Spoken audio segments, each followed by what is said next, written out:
அனைவருக்கும் வணக்கம் தோழர்களே.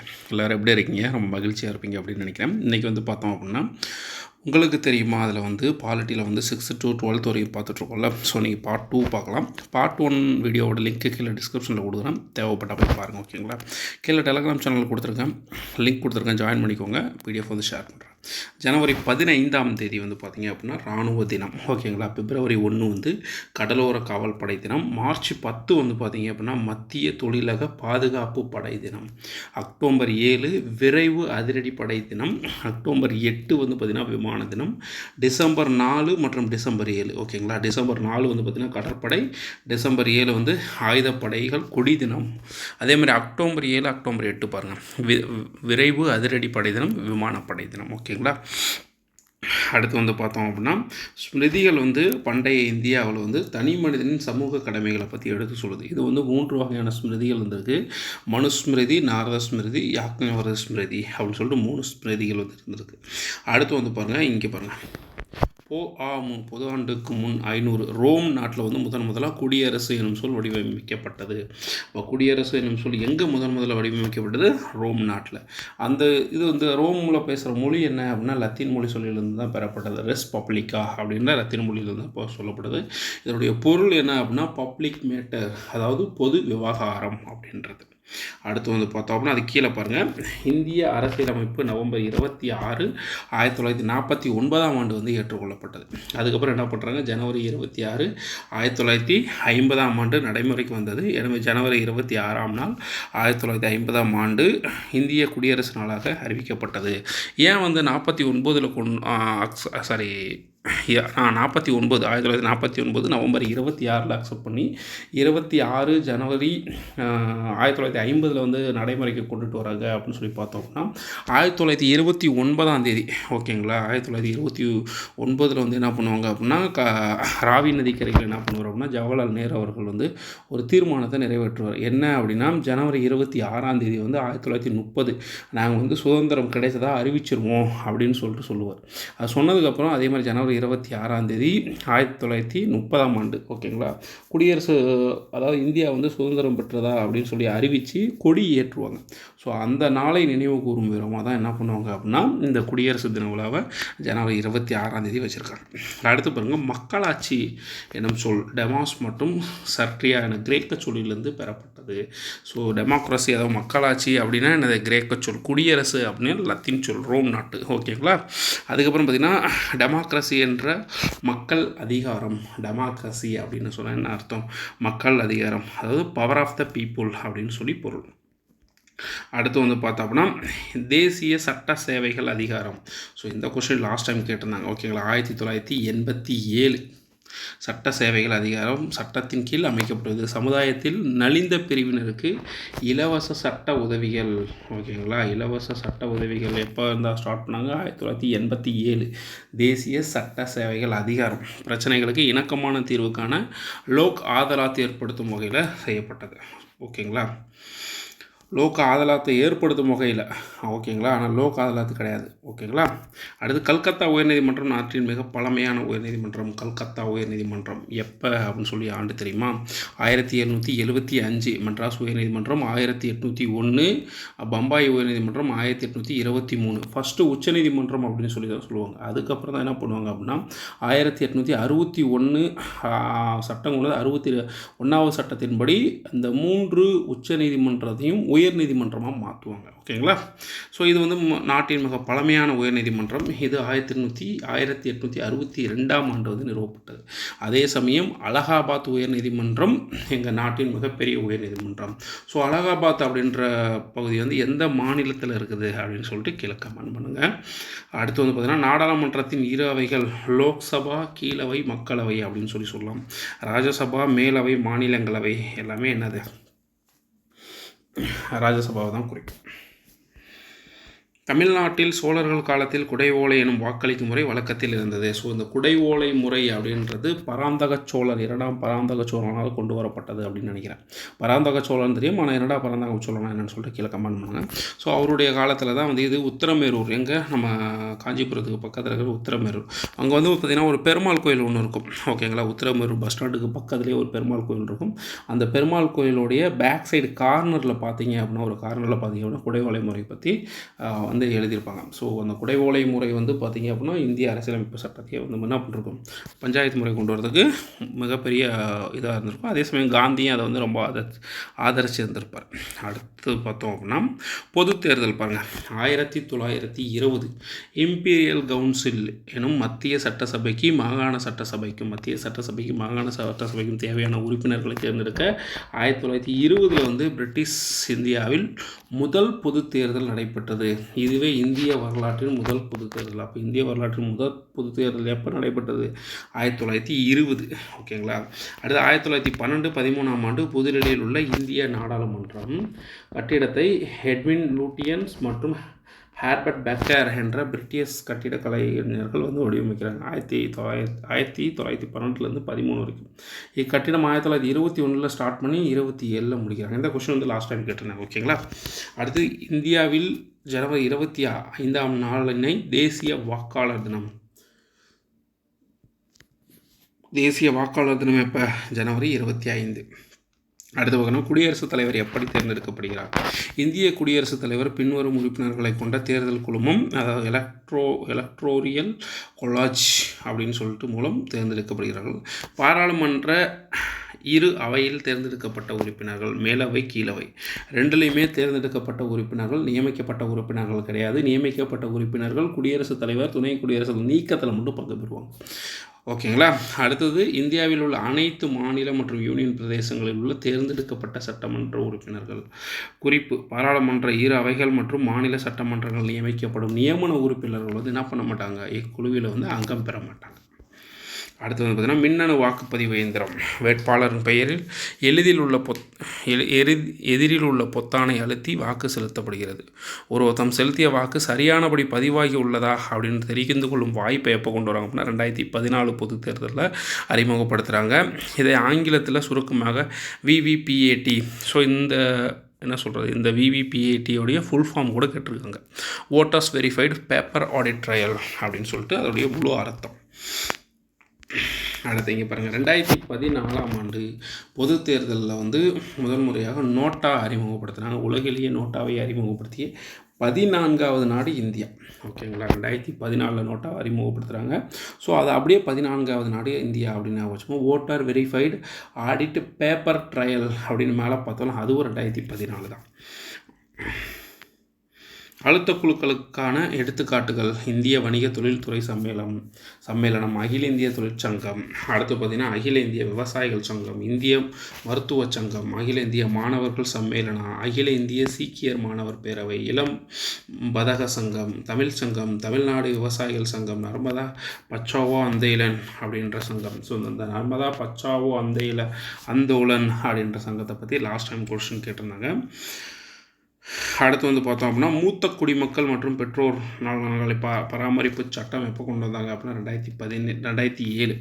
இந்த சட்டம் பிள்ளைகளுக்கும் வாரிசுகளுக்கும் தங்கள் பெற்றோரை அல்லது மூத்த குடிகளை பாதுகாக்குமாறு கேட்டுக்கொள்ளும் சட்டப்பூர்வமான வேண்டுகோள் அப்படின்றாங்க. சப்போஸ் வந்து பெற்றோர்கள்ட்ட சொத்து வாங்கிக்கிட்டு பிள்ளைகள் வந்து பாதுகாக்கலை அப்படின்னா இந்த சட்டத்தின்படி பெற்றோர்கள் கோர்ட்டில் கேஸ் தொடங்கினாங்க அப்படின்னா அந்த சொத்து திரும்ப அப்பா அம்மா பேருக்கு மாறிடும். ஓகேங்களா. ஸோ அந்த மாதிரி ரீசெண்டாக கூட உத்தரப்பிரதேசத்தில் ஒரு பெரியவர் என்ன பண்ணார் அப்படின்னா தன்னுடைய பிள்ளைகள் பார்க்கல அப்படின்னு சொல்லிட்டு 30 ஏக்கர் தோட்டத்தை வந்து திரும்ப ரிட்ரைவ் பண்ணி அதை வந்து என்ன பண்ணிட்டார், கவர்மெண்ட்டுக்கு தானமாக கொடுத்துட்டார். ஸோ இந்த மாதிரி விஷயங்கள்லாம் இருக்குது. அடுத்து வந்து பார்த்திங்கன்னா இடஒதுக்கீடு. பிற்படுத்தப்பட்டோர் பார்த்திங்க அப்படின்னா 26.5. மிகவும் பிற்படுத்தப்பட்ட வகுப்பு முஸ்லீம்கள் வந்து 3.5. மிகவும் பிற்படுத்தப்பட்டோர் சீர்மரபினர் அந்த MBC வந்து 20. ஆதி திராவிடர் 18. பழங்குடியினர் வந்து 3. மொத்தம் தமிழ்நாட்டில் ஃபாலோ பண்ணுற அந்த இடஒதுக்கீடு சதவீதம் 69%. தமிழ்நாட்டில் திருநங்கையார் மிகவும் பிற்படுத்தப்பட்டோர் பிரிவின் கீழ் கொண்டு வரப்பட்டுள்ளார். ஸோ திருநங்கையர் எதில் வராங்க, திருநங்கையர்கள் மிகவும் பிற்படுத்தப்பட்டோர் பிரிவின் கீழ் வந்து கொண்டு வராங்க MBC கீழே. நீதி பேரணை என்பது ஒரு செயலை செய்யவோ அல்லது அச்செயலை தடுக்கவோ நீதிமன்றத்தால் அல்லது வேறு சட்ட அமைப்பினால் வழங்கப்படும் எழுத்துப்பூர்வமான உத்தரவு என்னது? நீதிப்பேரணி. அதாவது நீதிப்பேரணி வந்து எதுனா 5 இருக்குது. ஓகேங்களா. அடுத்தது 10 ஆண்டுகளாக கேரளாவில் உள்ள கடைகள் மற்றும் வணிகத்தலங்களில் வேலை செய்யும் பெண்கள் பார்த்திங்கன்னா ஒரு நாளில் ஏறக்குறைய 12லேருந்து 14 மணி நேரம் நின்றுக்கிட்டே வேலை செஞ்சுட்டு இருந்திருக்காங்க. 12லேருந்து 14 மணி நேரம். கடைகளிலும் வணிக வளாகத்திலும் வந்து வேலை செய்யும் பெண்கள் வந்து பணியாளர்கள் அமரவோ சுவரில் சாய்ந்தபடி பணியாற்றவோ அனுமதிக்கிறது கிடையாது. ஏன்னா சுவரில் கூட சாயக்கூடாது. ஒரு நாளைக்கு 2 முறை 5 நிமிடங்கள் மட்டுமே ஓய்வெடுக்க அனுமதிக்கப்பட்டனர். பெண்களுக்கு இழைக்கப்படும் இந்த மனித தன்மையற்ற செயலுக்கு நீண்ட நாட்களாக பெரும் கண்டன குரல்கள் ஒலித்து வந்தன அப்படின்னு சொல்கிறாங்க. ஓகே. ஸோ இங்கே பாருங்கள், பச்சாவோ அந்தாலோ அப்படின்னா இளமையை காப்பாற்றும் இயக்கம் அப்படின்னு சொல்லிட்டு பல குழந்தைகள் வந்து கைலாஷ் சத்யார்த்தி அப்படின்றவர் வந்து என்ன பண்ணுவார், பாதுகாப்பார். ஸோ அதை பற்றி தான் சொல்லியிருப்பாங்க. இவர் வந்து என்ன பண்ணுவார், குழந்தை உழைப்பு, கொத்தடிமை, கடத்தல் போன்ற பல குழந்தைகளுக்கு எதிரான நடவடிக்கைகளும் சுமார் 86,000க்கும் அதிகமான இந்திய குழந்தைகள் இவராலும் இவரது குழு உறுப்பினர்களும் மீட்கப்பட்டிருக்கு. 1998 உலக மக்களின் கவனத்தை குழந்தைகள் உழைப்பு மீது திசை திருப்ப என்ன பண்ணுறாங்க, 80,000 கிலோமீட்டர் குழந்தை உழைப்புக்கு எதிரான உலகளாவிய அணிவகுப்பை வந்து முன்னிறுத்தி நடத்தினார். குழந்தைகளை பாதுகாப்போம் அப்படின்றது இவர் இயக்கத்துடைய பெயர். தமிழ் புத்தகத்தில் இருக்கும். அடுத்து வந்து பார்த்தோன்னா நாடாளுமன்றத்தின் பெயர்கள் பாருங்கள். இஸ்ரேல் அப்படின்னா கெனசட், ஜெர்மனி அப்படின்னா பந்தோஸ்டாக், டென்மார்க் அப்படின்னா போக்டிங், நார்வே ஸ்டார்டிங், அமெரிக்க ஐக்கிய நாடுகள் வந்து காங்கிரஸ். சென்னை மாநகராட்சி கட்டிடத்திற்கு எந்த ஆங்கிலேய பிரிவின் பெயர் சூட்டப்பட்டுள்ளது? கீழே உங்களுக்கு கமெண்ட் தெரிஞ்சால் கமெண்ட் பண்ணுங்கள். உலகில் ஒவ்வொரு 3 நிமிடத்திற்கும் ஒரு குழந்தை விபத்தில் இருக்கிறது. சாலை விபத்தில் ஏற்படும் மரணங்களுக்கு முக்கியமான காரணங்கள் என்னது? குடித்துவிட்டு வாகனம் ஓட்டுவது 40%, அதிவேகம் 24%, வாகன எண்ணிக்கையின் அதிகரிப்பு 16%, சட்ட நடைமுறைப்படுத்துவதில் மெத்தனம் எவ்வளோ 15%, தலைக்கவசம் மற்றும் இருக்கை பட்டையை குறைவாக பயன்படுத்தல் 5%, ஓட்டுநருக்கு ஏற்படும் கவன சிதைவு, சிவப்பு விளக்கு எரியும் போது சாலையை கடப்பது, தவறான முறையில் பிற வாகனங்களை முந்திச் செல்வது. ஸோ இதில் வந்து பார்த்திங்கன்னா 2016 நடந்த சாலை விபத்துகளில் முதல் 10 நகரங்கள் இன்றைக்கி பாருங்கள். சென்னை வந்து ஃபஸ்ட்டில் இருக்கு பாருங்கள். சென்னை ஃபஸ்ட்டு, டெல்லி வந்து 2வது, 3வது வந்து பெங்களூரு, 10வது இடத்துல ஹைதராபாத் இருக்குது. ஓகேங்களா. ஸோ இதை பார்த்து வச்சுக்கோங்க. ஸோ மேபி இதில் இருந்து கொஸ்டின் வரதுக்கான வாய்ப்புகள் கூட இருக்கலாம். அடுத்து வந்து ஆண்டுக்கு 1,30,000க்கும் மேற்பட்ட உயிரிழப்புடன் இந்தியா உலகின் மிக மோசமான சாலை விபத்துக்களை கொண்ட நாடாக உள்ளது. ஸோ உலகின் மிக மோசமான சாலை விபத்துக்களை கொண்ட நாடு இது இந்தியா. எவ்வளோ பேர் உயிரிழக்கிறாங்க? 1,30,000 பேர் வருடத்திற்கு உயிரிழக்கிறாங்க. தமிழ்நாட்டில் 12 மாநகராட்சிகள் இருக்கா? இப்போ மாநகராட்சிகளோட எண்ணிக்கையை வந்து இன்க்ரீஸ் பண்ணிட்டாங்க. கீழே மொத்தம் எவ்வளோன்னு சொல்லி கமெண்ட் பண்ணுங்கள். இருக்கை பட்டை பயன்படுத்துவதன் மூலம் சாலை விபத்தில் ஏற்படும் இறப்பை எவ்வளவு சதவீதம் குறைக்கலாம் அப்படின்னா 51% வந்து குறைக்கலாம். அடுத்து வந்து 1789ஆம் ஆண்டு பிரெஞ்சு புரட்சியின் போது சுதந்திரம், சமத்துவம், சகோதரத்துவம் ஆகியவை முக்கிய முழக்கங்களாயின. இந்திய அரசியலமைப்பு முகவரியில் சுதந்திரம், சமத்துவம், சகோதரத்துவத்துக்கு முக்கியத்துவம் கொடுக்கப்பட்டிருக்கு. பெரும் முதலாளிகளிடம் வந்த எதிர்ப்பு காரணமாக கிபி 1215 இங்கிலாந்து மன்னர் 1ஆம் ஜான் என்பவரால் வெளியிடப்பட்ட உரிமைகள் சாசன பட்டயம் தான் மகா சாசனம் எனப்படும். இதுவே குடிமக்களின் அடிப்படை உரிமைகளுடன் தொடர்புடைய முதல் எழுதப்பட்ட ஆவணம் எது? மகா சாசனம் 1215. யார்? இங்கிலாந்து மன்னர் 1ஆம் ஜான். அடுத்து வந்து பார்த்தோம் அப்படின்னா 1978ஆம் ஆண்டு 44வது அரசியலமைப்பு சட்ட திருத்தத்தின்படி அடிப்படை உரிமை பட்டியலிருந்து என்ன பண்ணுறாங்க, சொத்துரிமையை நீக்கிறாங்க. பிரிவு 31 நீக்கிறாங்க. 1978 44வது அரசியலமைப்பு சட்டப்பிரிவு. இது இந்திய அரசியலமைப்பு சட்டப்பகுதி 12(300A) வந்து ஒரு சட்ட உரிமையாக வைக்கப்பட்டிருக்கு. ஸோ அடுத்து பாருங்கள், பிரேம் பெஹாரி நரேன் ரைடஜா என்பவர் இந்த இந்திய அரசியலமைப்பு சட்டத்தை இத்தாலிய பாணியில் அவரது கைப்பட எழுதப்பட்டது. பிரேம் பெஹாரி நரேன் ரைடஜா இந்திய அரசியலமைப்பு இத்தாலி பாணியை அவரது கைப்பட எழுதியிருக்கார். அடுத்து 2002ஆம் ஆண்டு மேற்கொள்ளப்பட்ட 86வது அரசியலமைப்பு சட்ட திருத்தம். ஓகேங்களா. 2002 வந்து 86வது அரசியலமைப்பு சட்ட திருத்தம். இந்திய அரசியலமைப்பின் பிரிவு 45 திருத்தப்பட்டு பிரிவு 21A அப்படின்ற ஒரு இதை உருவாக்குறாங்க. எதற்காக அப்படின்னா 6 வயதுலேருந்து 14 வயது வரை குழந்தைகளுக்கு அடிப்படை கல்வி, அதாவது முன்பருவ மழலையர் கல்வி, அதாவது EECE, அதாவது earlier childhood care and education,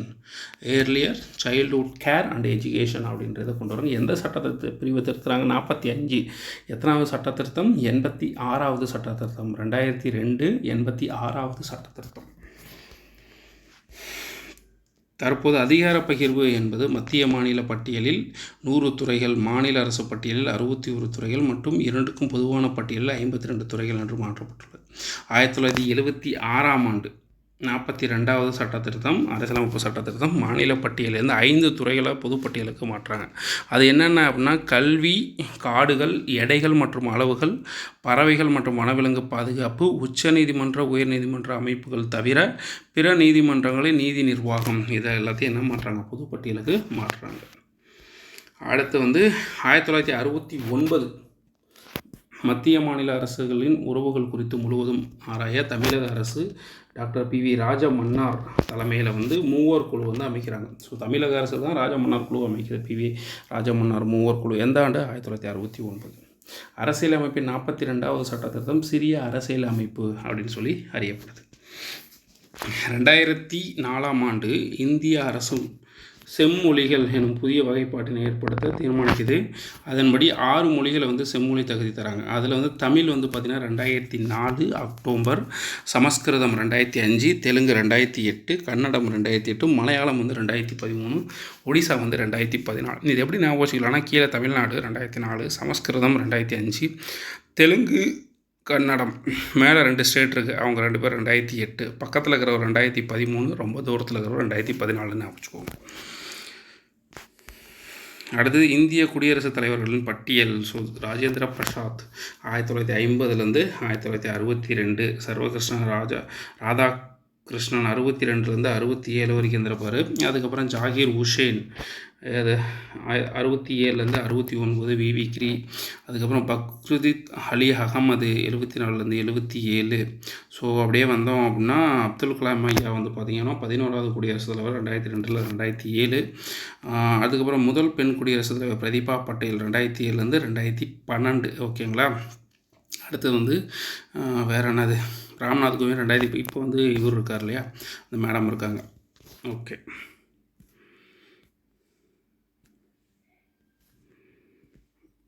அடுத்து பாருங்கள், புதுடெல்லியில் உள்ள ராஷ்டிரபதி பவன் குடியரசுத் தலைவரின் இல்லம், ராஷ்டிரபதி பவன். ஓகேங்களா, அங்கே இருக்கிறது ராஷ்டிரபதி பவன். அதே ஹைதராபாத்தில் இருக்கிறது ராஷ்டிரபதி நிலையம் அப்படின்றத ஞாபகம் வச்சுக்கோங்க. அவருடைய இல்லம் மற்றும் அலுவலகம் இரண்டும் கட்டிடத்தில் அமைந்துள்ளது, ஒரே கட்டிடத்தில் அமைந்து இருந்த போதிலும் அவருக்கு இருப்பிடத்தில் கூடிய அலுவலகங்கள் மேலும் 2 இடங்கள் உள்ளது. எங்கெங்கே அப்படின்னா அங்கே வருடத்திற்கு ஒரு முறை தன்னுடைய பணியாற்ற செல்வார்.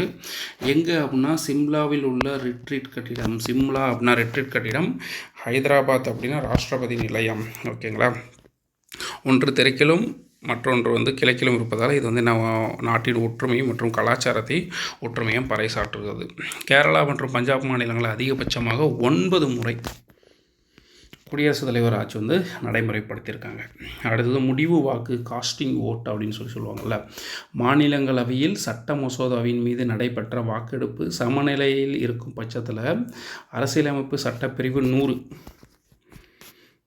அரசியலமைப்பு சட்டப்பிரிவு 100 படி துணை குடியரசுத் தலைவர் வாக்கு அளிக்கலாம். ஏன்னா துணை குடியரசுத் தலைவர் தான் மாநிலங்களவையுடைய தலைவராக இருப்பார். ஓகேங்களா.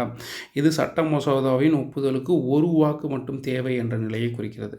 ஆகையால் அவர் இந்த விருப்புரிமை அதிகாரத்தை சட்ட மசோதாவுக்கு ஆதரவாகவோ எதிராகவோ வாக்களிக்கும் அதிகாரம் பெற்றவர். அவருடைய முடிவுக்கு எதிர்ப்பு தெரிவிக்க யாருக்கும் உரிமை கிடையாது. அப்போ முடிவு வாக்கு செலுத்துபவர் யார் அப்படின்னா துணை குடியரசுத் தலைவர் அல்லது மாநிலங்களவை தலைவர், ரெண்டுமே ஒருத்தர் தான். அடுத்து பாருங்கள், ஜம்மு அண்ட் காஷ்மீர் மாநிலத்துக்கு சிறப்பு அந்தஸ்து வழங்கும் ஜம்மு அண்ட் காஷ்மீர் அரசியலமைப்பு 1957 நவம்பர் 17 என்ன பண்ணுறோம் அப்படின்னா ஏற்றுக்கொள்ளப்பட்டு 1957 நவம்பர் 26 நடைமுறைக்கு வந்தது.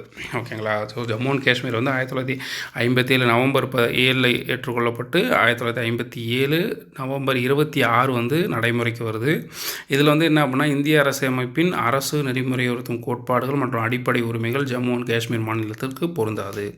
இந்திய அரசியலமைப்பு நீக்கிய அடிப்படை உரிமைகளில் ஒன்றான சொத்துரிமை ஜம்மு அண்ட் காஷ்மீரில் இன்றும் நடைமுறையில் இருக்குது.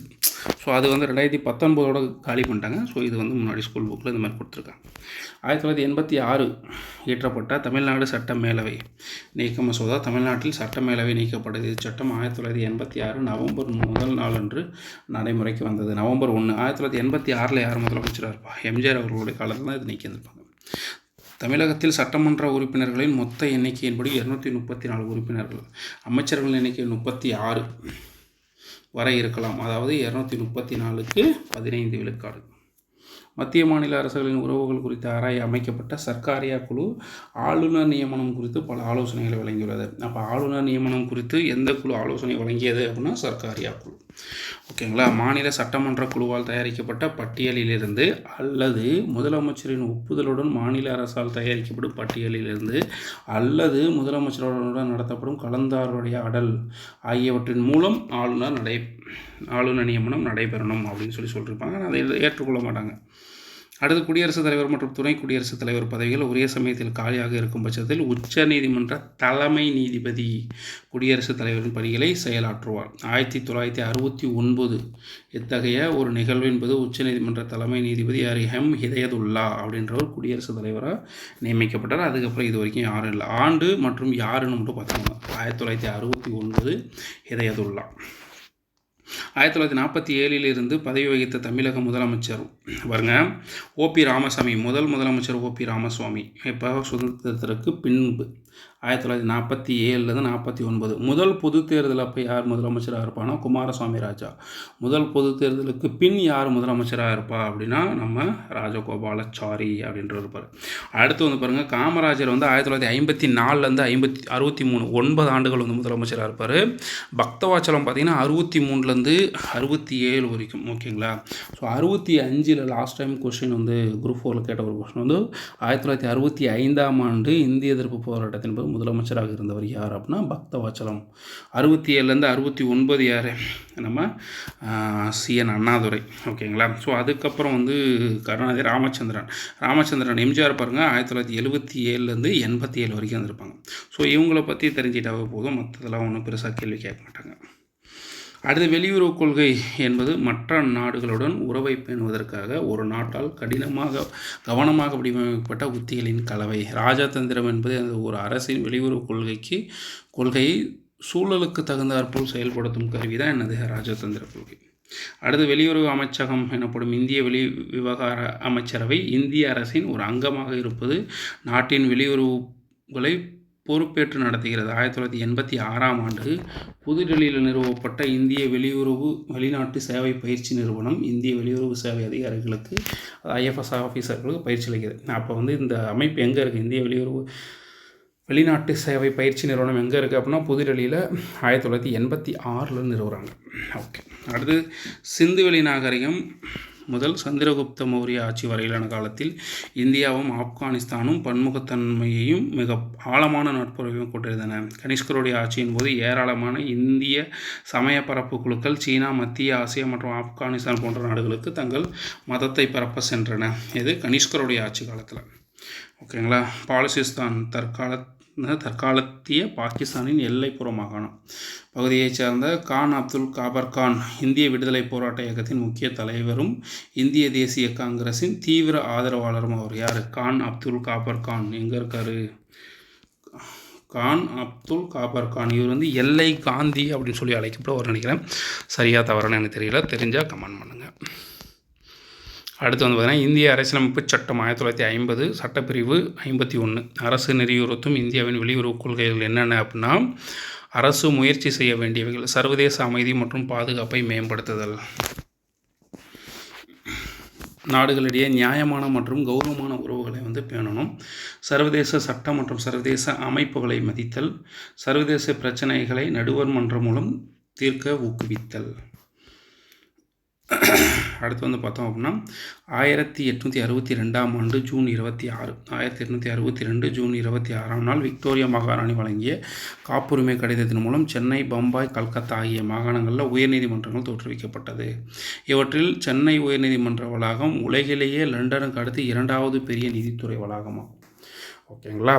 ஸோ ஆனால் பாருங்கள் 1862 படி தான் என்ன பண்ணுவாங்க, ஜூன் 26 விக்டோரியா மகாராணி காப்புரிமை கடிதத்தின்படி தான் சென்னை, பம்பாய், கல்கத்தா, அதுக்கு முன்னாடி அது எல்லாமே என்னன்னு சொல்லி அழைப்பிருப்பாங்க அப்படின்னா உச்சநீதிமன்றங்கள் அப்படின்னு சொல்லி அழைச்சிருப்பாங்க. ஓகேங்களா. இந்த 1862 அப்புறம் ஜூன் 26 அப்புறம் என்ன பண்ணுவாங்க, உயர்நீதிமன்றம் அப்படின்னு சொல்லி அழைப்பாங்க. அதுக்கப்புறம் பார்த்திங்கன்னா கூட்டாட்சி நீதிமன்றம் அப்படின்னு சொல்லிட்டு உச்சநீதிமன்றத்தை அழைச்சி திரும்ப உச்சநீதிமன்றம் அப்படின்னு சொல்லிட்டு பெயர் மாற்றம் பண்ணியிருப்பாங்க. அசோகர் புத்த மதத்தை பரப்புவதற்கு அவரது மகன் மகிந்தாவையும் மகள் சங்கமித்திராவையும் இலங்கைக்கு அனுப்பினார். அனுப்புனார். சோழ அரசர்களான முதலாம் ராஜராஜன் மற்றும் முதலாம் ராஜேந்திரன் ஆகியோர் இலங்கையின் வடப்பகுதிகளை வந்து கைப்பற்றியிருக்காங்க. ஓகே.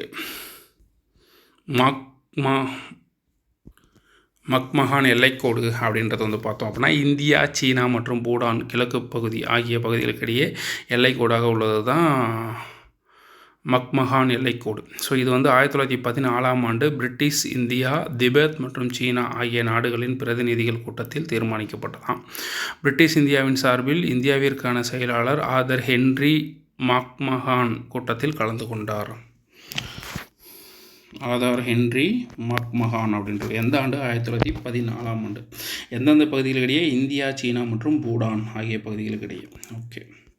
அடுத்தது கட்டுப்பாட்டு கோடு அப்படின்னா என்ன அப்படின்னா 1949ஆம் ஆண்டு தீர்மானிக்கப்பட்ட போர் நிறுத்தக்கோடு 1972ஆம் ஆண்டிற்கு பின்னர் எல்லை கட்டுப்பாட்டு கோடு என அழைக்கப்பட்டது.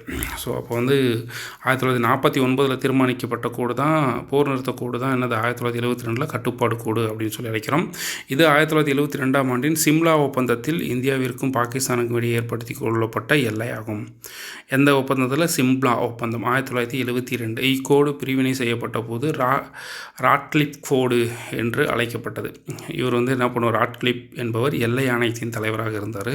இக்கோடு தற்போது கட்டுப்பாட்டு கோடு அப்படின்னு சொல்லி அழைக்கப்படும். அப்போ கட்டுப்பாட்டு கோடு அமைக்கப்பட்ட ஆண்டு 1972. ஓகேங்களா?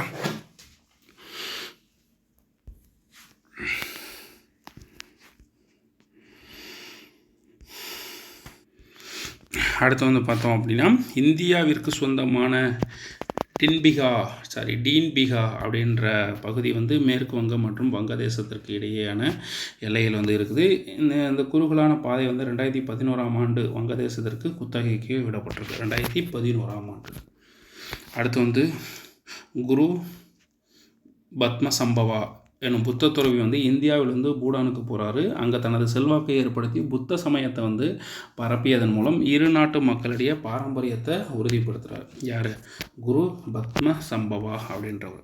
உலகின் மிக பழமையான கடல் வர்த்தக பாதைகளில் ஒன்று எது அப்படின்னா சுமேரியாவிலிருந்து பஹ்ரைன் வழியாக மெலுக்கா என்று அழைக்கப்பட்ட சிந்து வெளி நாகரிகம் வரை அமைக்கப்பட்டுள்ளது. உலகின் மிக பழமையான கடல் வர்த்தக பாதைகளில் ஒன்று சுமேரியாவிலிருந்து பஹ்ரைன் வழியாக மெலுக்கா என்று அழைக்கப்பட்ட சிந்துவெளி நாகரிகம் வரை. அடுத்து வந்து பிரிக்ஸ் என்ற சொல் ஜிம் ஓ'நெயில் என்ற பிரபலமான பிரிட்டிஷ் பொருளாதார நிபுணரால் உருவாக்கப்பட்டது. ஸோ பிரிக்ஸ் அப்படின்ற வார்த்தையை உருவாக்கினவர் யார்? ஜிம் ஓ'நெயில் அப்படின்றவர். ஓகேங்களா? பிரேசில், ரஷ்யா, இந்தியா, சீனா ஆகிய நாடுகள் 2050ஆம் ஆண்டு வாக்கில் 6 தொழில்மயமாக்கப்பட்ட நாடுகளை விட டாலர் மதிப்பில் பெரிய நாடுகளாக உருவாகும் என்று கடந்த 300 ஆண்டுகளில் அதிகாரப்போக்கு முற்றிலும் மாறுபடும் என்றும் அவர் என்ன பண்ணுறாரு? ஊகிக்கிறார். ஓகே. அடுத்தது இவர் வந்து பாருங்கள் அரசியல் என்ற நூலில் அரிஸ்டாட்டில் கூறுகிறார். என்ன கூறுகிறார் அப்படின்னா மனிதன் என்பவன் இயற்கையாக ஓர் அரசியல் விலங்கு. இயற்கையில் ஒரு மனிதன் அரசு இல்லாமல் வாழ முடியாது. அவ்வாறு அரசின்றி வாழ்பவன் மனித குலத்திற்கு மேலானவன் அல்லது கீழானவன் ஆவான் அப்படின்னு சொல்லிட்டு சும்மா போகிற போக்கில் ஏதாவது சொல்லிட்டு போயிடுவாங்க இவங்களாம். அடுத்து வந்து பார்த்தோம்னா ஒபிக் லட்சணை அப்படின்னா 1969ஆம் ஆண்டு நடைபெற்ற சர்வதேச வடிவமைப்பு போட்டியின் மூலம் இச்சின்னமானது தேர்ந்தெடுக்கப்பட்டது. ஆஸ்திரிய வடிவமைப்பாளர் ஸ்வோபோடா இதை வடிவமைப்பது போட்டியில் வென்றார் அப்படின்னு சொல்லப்படுது. இது இந்த அமைப்பினுடைய பெயரின் வெவ்வேறு எழுத்துக்களை ஒபிக் எனும் வட்ட வடிவமாக காணலாம். ஸோ இது எதுக்கு பயன்படுத்துகிறாங்கன்றது எனக்கும் தெரியல. ஓகே. தமிழ்நாட்டில் சிறிய கிராமம், தண்ணீர் பற்றாக்குறை, இதெல்லாம் ஒன்றும் பிரச்சனை தேவையில்லை. ஸோ மகிழ்ச்சி பற்றி அரிஸ்டாட்டில் கருத்து தேவையில்லை, விடுங்க, இதெல்லாம் வேண்டாம். மக்களாட்சி நாட்டில் நிரந்தர முதலமைச்சர் என்றோ நிரந்தர பிரதமர் என்றோ எவராக இருக்க முடியுமா அப்படின்னா ஒரு நபர் அமெரிக்காவின் குடியரசுத் தலைவர் அதிகாட்சி எத்தனை இதெல்லாம் தேவையில்லை. மிகை மேம்பாடு அரசு என்ற கருத்தாகும் பற்றி. ஓகே. இறையாண்மை என்றால் என்ன? இதை பாருங்கள், இது தேவைப்படும். ஓகேங்களா? இறையாண்மை என்பது ஒட்டுமொத்த மற்றும் தடையில்லாத அரசின் அதிகாரம், மேலும் அதீத கட்டளைத்தன்மை உடைய காணப்படுகிறது. ஜூன் போடின் அப்படின்றவர் இது சொல்கிறார். ஓகே. சட்டங்கள் இல்லை என்றால் அங்கே சுதந்திரம் இல்லை அப்படின்னு சொன்னவர் யார் அப்படின்னா ஜான் லாக் அப்படின்றவர் வந்து சொல்லியிருந்திருப்பார். ஓகேங்களா? அடுத்து பாருங்கள், இங்கிலாந்தில் சட்ட நிபுணரான ஏவி டைசி என்ன சொல்கிறார் அப்படின்னா, சட்டத்தின் ஆட்சி என்ற கருத்தினை 19ஆம் நூற்றாண்டில் பிரபலப்படுத்துகிறார். முற்கால தத்துவ ஞானிகளுக்கு சட்டத்தின் ஆட்சி எனும் சொற்றொடர் அறிமுகமில்லாவிட்டாலும் அக்கருத்தினை அரிஸ்டாட்டில் எனும் ஞானி சட்டமே ஆளுகை புரிய வேண்டும் என்று எழுதியுள்ளதையும் இங்கே பார்க்க முடியுது. அடுத்து ஜவஹர்லால் நேரு பற்றி பாருங்கள். அரசமைப்பு நிர்ணய சபையானது இந்திய அரசியலமைப்பு சட்டத்தினை வரையறை செய்ய 2 ஆண்டுகள் 11 மாதங்கள் 20 நாட்கள் எடுத்துக்கொள்ளப்படுது. 2 ஆண்டுகள் 11 மாதங்கள் 20 நாட்கள். அதுக்கு எவ்வளோ செலவு செய்தார்கள் அப்படின்னு சொல்லிட்டு கீழே கமெண்ட் பண்ணுங்கள். அடுத்து பாருங்கள், கடமைகள் மற்றும் உரிமைகள் இரண்டும் ஒன்றிலிருந்து ஒன்று பிரிக்க முடியாதவை. பின் உள்ள உரிமைகள் வழங்கும் சலுகைகள் தான் தனது கடமைகளை ஒருவர் செய்வதற்கு காரணமாகிறது. மகாத்மா காந்தி சொல்கிறார். ஓகே, ஸோ மக்களாட்சி பற்றிய அறிஞர்களின் கருத்து பாருங்கள். யார் நம்ம காரல் மார்க்ஸ் என்ன சொல்கிறாருன்னா, மக்களாட்சியே தர்மத்திற்கான பாதை அப்படின்னு சொல்லிட்டு காரல் மார்க்ஸ் சொல்கிறார். மக்களாட்சி என்பது மக்களால் மக்களுக்காகவே மக்களால் அரசாங்க முறை. ஆபிரகாம் லிங்கன் சொல்கிறாரு. அடுத்து காந்தி சொல்கிறது பாருங்கள், எளியோருக்கும் வலியோருக்கும் சம வாய்ப்பு வழங்குதல் மக்களாட்சியில் மட்டுமே நடைபெறும் என்பதே என் கருத்து. இது வன்முறையற்ற வழியில் மட்டுமே சாத்தியப்பட வேண்டும் அப்படின்னு சொல்லிட்டு மகாத்மா காந்தி சொல்கிறார். அடுத்து பாருங்கள், ராபர்ட் டாலின் கோட்பாட்டில் பின்பு ஒரு திருத்தம் செய்யப்பட்டது. அமெரிக்காவில் மக்களாட்சி செயல்படும் விதத்தை சிறப்பாக விரிவிப்பதற்காக உருக்குலைந்த குழுவாட்சி என்ற கோட்பாட்டினை முன்னிறுத்திய அந்த திருத்தத்தை ராபர்ட் டால் அப்படின்றவர் செய்கிறார். ஓகே, 73 மற்றும் 74வது சட்ட திருத்தத்திற்கு பிறகு இந்தியாவின் சில கிராமங்களில் உள்ளாட்சி தேர்தல் பல ஆண்டுகளாக நடைபெறாமல் இருக்குது. இன்னமும் நடைபெறாமல் இருக்குது. ஓகேங்களா. அடுத்து நாடு மற்றும் நாடாளுமன்றம் பாருங்கள். Israel Knesset, Germany Bundestag, Japan Diet, Norway Storting, நேபாளம் பார்த்திங்கன்னா ராஷ்ட்ரிய பஞ்சாயத், பாகிஸ்தான் தேசிய சபை. ஸோ பாகிஸ்தான் என்னது தேசிய சபை, ரஷ்யா டூமா, அமெரிக்கா காங்கிரஸ், தென்னாப்பிரிக்கா பார்த்திங்கன்னா நாடாளுமன்றம், சுவிட்சர்லாந்து கூட்டாட்சி சபை. அடுத்தது மக்கள் நலம் சுயநலம். ஸோ அதிகாரத்தில் உள்ள ஒன்று முடியாட்சி, கொடுங்கோல் ஆட்சி, சில பிரபுக்கள் ஆட்சி, குழுவின் ஆட்சி, பலர், தூய அரசியல் அமைப்பு முறை, மக்களாட்சி அல்லது கும்பல் ஆட்சி அப்படின்னு சொல்கிறாங்க.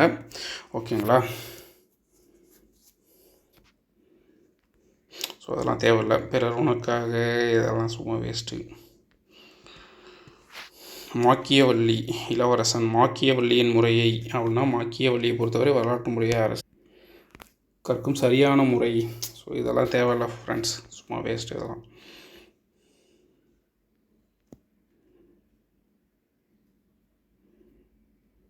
ஓகே, இதை பாருங்கள். தேசங்களின் செல்வங்கள் பற்றிய ஒரு ஆய்வு அப்படின்றது ஆதம் ஸ்மித் அப்படின்றவர் அந்த புத்தகத்தில் எழுதியிருப்பார். தேசங்களின் செல்வங்கள் பற்றிய ஒரு ஆய்வு அப்படின்றத எழுதியிருப்பார். ஓகே, இது பாருங்கள். ஒரு அரசியல் கட்சி என்பது மக்களின் ஒன்றிணைந்த ஒரு குழு தேர்தலில் போட்டியிட்டு அரசாங்கத்தால் அதிகாரத்தை கைப்பற்றுகிறது. அவர்கள் சமுதாயத்தின் கூட்டு நலன்களை ஊக்குவிப்பதற்காக சில கொள்கைகள் மற்றும் திட்டங்களை ஒப்புக்கொள்கிறாங்க. சின்னங்கள் இதெல்லாம் தராங்க. இதில் யார் யார் இருப்பா அப்படின்னா, தலைவர், செயல் உறுப்பினர்கள், தொண்டர்கள் 3 பேர் இருப்பாங்க. ஓகேங்களா. மக்களவை, மாநிலங்களவை, சட்டப்பேரவைக்கு வயது ஒரு வாக்குரிமையின் அடிப்படையில் தேர்தல் நடத்தப்பட வேண்டும் என இந்திய அரசமைப்பு 326, இது நிறையா டைம் கேட்டிருக்காங்க. ஓகேங்களா. நடத்தப்பட வேண்டும் என்று கூறும் அரசியலமைப்பு உருவியது 326. இந்திய அரசமைப்பு பகுதி பார்த்தீங்க அப்படின்னா 15ல் 324லேருந்து 329 எதை பற்றி குறிப்பிடுது? தேர்தலை பற்றி குறிப்பிடுது. அடுத்து பாருங்கள், எல்லோருடைய தேவைகளையும் இயற்கையால் பூர்த்தி செய்ய முடியும், ஒருவருடைய பேராசையும் அதனால் பூர்த்தி செய்ய முடியாது. மகாத்மா காந்தி சொல்கிறார். தேர்தல் தொடர்பான புள்ளி விவரங்கள் மற்றும் முடிவுகளை கற்றறியும் கல்வியல் என்னன்னு சொல்கிறாங்க? தேர்தலியல் அப்படின்னு சொல்லப்படுது. அடுத்து பார்த்தோம் அப்படின்னா இது ஒன்றும் பெருசாக இல்லை. ஓகே, தொகுதி வாக்கு ஒரு பன்முகத்துவ பெரும்பான்மை முறையில் உறுப்பினர், இது ஒன்றும் இல்லை. இது பாருங்கள், இது ரொம்ப முக்கியமானது. ஓகேங்களா. இந்தியாவின் முதலாவது பொது தேர்தல் 1951லேருந்து 52 வரைக்கும் நடைபெறும். பாருங்கள், 489 தொகுதியில் காங்கிரஸ் 364 தொகுதியில் வெற்றி பெறும். இது மொத்த வாக்குப்பதிவில் 45% வாக்கு பெற்றிருப்பாங்க. இந்திய கம்யூனிஸ்ட் கட்சி 16 இடங்களில் வெற்றி பெற்றிருக்கும். 2ஆம் இடம். இந்திய கம்யூனிஸ்ட் கட்சி எத்தனை இடம்? 16 இடம்.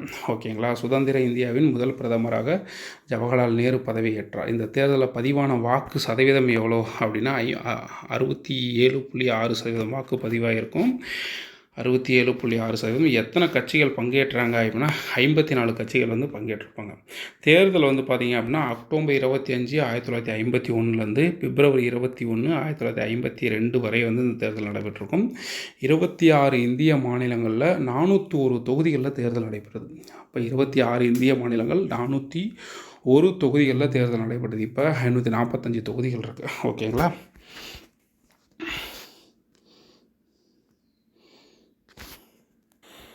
ஸோ இதை பாருங்கள், 2014ஆம் ஆண்டு நடைபெற்ற 16வது மக்களவைத் தேர்தலில் 93,000 வாக்குச்சாவடிகளில் 553 மில்லியன் வாக்காளர்களுக்கு மேல் வாக்களித்தார்கள். இந்தியாவில் உள்ள மொத்த வாக்காளர்கள் எண்ணிக்கையானது அமெரிக்க ஐக்கிய நாடுகள் மற்றும் மேற்கு ஐரோப்பியாவின் கூட்டு மக்கள் தொகையை விட அதிகம். இந்தியாவில் 30 வருடங்களுக்கு பின்னர் முறையாக ஒரு கட்சி பெரும்பான்மையை பெற்றுள்ளது அப்படின்னு சொல்லியிருப்பாங்க. இரட்டை ஆட்சி முறை மூலம் நிர்வாகத்துறைகள் மத்திய அரசுக்கு ஒதுக்கப்பட்ட துறைகள் எனவும் மாகாண அரசுக்கு மாற்றித்தரப்பட்ட துறைகள் எனவும் இரு பிரிவுகளாக பிரிக்கப்பட்டது. காவல், சட்டம், ஒழுங்கு, நீதி போன்ற துறைகள் ஒதுக்கப்பட்ட துறைகள் எனவும் அவை ஆளுநரின் வசம் இருக்கும். கல்வி மற்றும் பிற துறைகள் மாற்றியமைப்பு தரப்பட்ட துறைகள் அவை தேர்ந்தெடுக்கப்பட்ட பிரதிநிதியிடம் இருக்கும் அப்படின்னு சொல்லிட்டு இரட்டை ஆட்சி முறையை கொண்டு வந்திருப்பாங்க. நோட்டாவை போன்றே முன் வேறொரு அம்சம் இருந்தது நீங்கள் அறிவீர்களா அப்படின்னா அது எதிர்மறை வாக்களித்தல், நெகட்டிவ் ஓட்டிங். ஸோ நோட்டாவுக்கு முன்னாடி, நோட்டா கொண்டது 2014 கரெக்டுங்களா? அப்போ நோட்டாவுக்கு முன்னாடி என்ன இருந்துச்சுன்னா அப்படின்னா நெகட்டிவ் ஓட்டிங், எதிர்மறை வாக்கு அப்படின்றது இருந்துச்சு. மின்னணு வாக்குப்பதிவு எந்திரத்தில் தரப்பட்டுள்ள வேட்பாளர்கள் பற்றியில் இறுதியில் நோட்டா வாய்ப்பு தற்போது 2014 தராங்க. அடுத்து வந்து பார்த்தோன்னா நகராட்சி உள்ளாட்சி அமைப்புகளின் வகைகள் பாருங்கள். ஃபஸ்ட்டு வந்து மாநகராட்சி, நகராட்சி, நாகரிகங்கள், பேரூராட்சி, பாளைய வாரியங்கள் அப்படின்றது வந்து மிலிட்ரி பேஸாக இப்போ தற்போது இருக்குது. மேற்கண்டவற்றுள் எதுவும் இல்லை, நன் ஆஃப் த எபோவ், அதுதான் நோட்டா வேட்பாளரை நிராகரிக்கிறதுக்காக கொண்டு வரப்பட்டது. அடுத்தது நோட்டாவை அனுமதிக்கும் நாடுகள் பாருங்கள். கொலம்பியா, உக்ரைனா, பிரேசில், வங்கதேசம், Finland, Spain, Sweden, Chile, France, Belgium, Greece ஆகிய நாடுகள் நோட்டாவை பின்பற்றது. சில சமயங்களில் அமெரிக்காவும் இதனை அனுமதிக்கிறது. 1975 முதலாக டெக்சஸ் மாகாணம் இந்த அம்சங்களை பின்பற்றி வருகிறது. 1975 டெக்சஸ் மாகாணம் இந்த அம்சங்களை பின்பற்றி இது வரைக்கும் போகிறாங்க. அடுத்து வெளிப்படையான வாக்குமுறை என்பது கைகளை உயர்த்துவதன் மூலம் பிரதிநிதிகளை தேர்ந்தெடுக்கும் முறை. ரகசிய வாக்கெடுப்பு முறை, வாக்காளர் தனது வாக்கினை பிறர் அறியாதவாறு வாக்குப்பெட்டி அல்லது மின்னணு வாக்குப்பதிவு எந்திரத்தில் அளிப்பது தான் என்னன்னு சொல்கிறாங்க, ரகசிய வாக்குமுறை அப்படின்னு சொல்கிறாங்க. ஓகே நண்பர்களே, மீதி இன்னொரு ஒரு பாட்டு மட்டும் வரும். மொத்தம் பார்த்தீங்கன்னா எத்தனை பேஜ் இருக்குது? 47, மொத்தம் 65 பேஜ் இருக்குது. 50 பேஜ் பண்ணுறோம். அடுத்த காணொலியில் மீதியை வந்து இன்சர்ட் பண்ணுறோம். நன்றி நண்பர்களே, பாய்.